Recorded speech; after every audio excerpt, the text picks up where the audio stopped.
les mamans, les mères, surtout en Afrique, de ce côté-là n'aident pas beaucoup les jeunes filles ou les jeunes dames. Parce que déjà, c'est par ta mère que tu sais qu'on ne parle pas à ton mari de ces choses, qu'on ne fait pas le premier pas.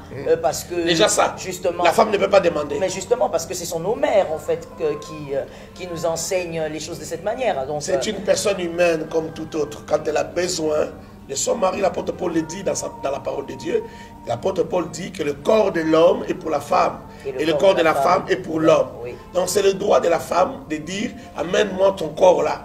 Donc, est-ce que dans un foyer, dans un couple, on peut considérer que c'est comme avoir besoin de boire de l'eau, avoir besoin du jus, et que la femme et l'homme doivent être libres? Ils doivent être libres, c'est une personne humaine à part entière.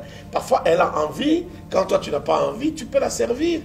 Mais pour les hommes qui se sont tellement gênés, qu'est-ce qu'on doit faire? Ils doivent créer, ils ne doivent pas être gênés, c'est pas normal. Ils doivent créer.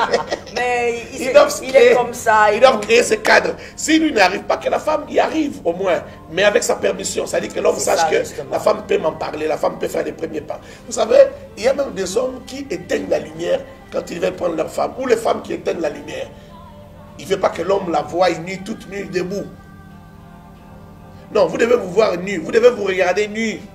Mais là, depuis toute petite, on lui dit, il ne faut pas faire ça. Et puis, quelque part, c'est comme inviter les maris de nuit, inviter les femmes de nuit.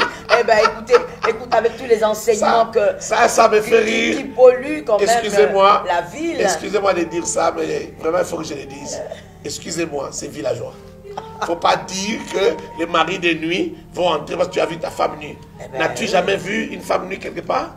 Et puis même si tu es tellement saint, la nudité de ta femme, ça ne te suit pas. Oui.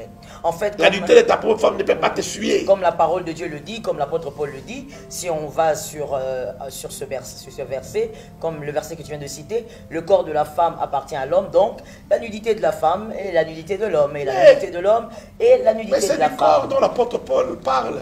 C'est seulement par pudeur qu'il a des corps. C'est de cela qu'il parle. Vous voyez? Donc, alors, il faut vraiment parler. Il faut créer ce cadre-là. Il faut allumer. Il faut laisser la lumière allumée. Il faut vous regarder.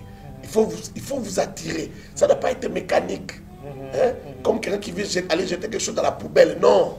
Monsieur, si tu respectes ta femme, honore un peu ces moments-là. Honore ces moments. Orne ces moments. Rends ces moments-là intéressants. Mais il y a aussi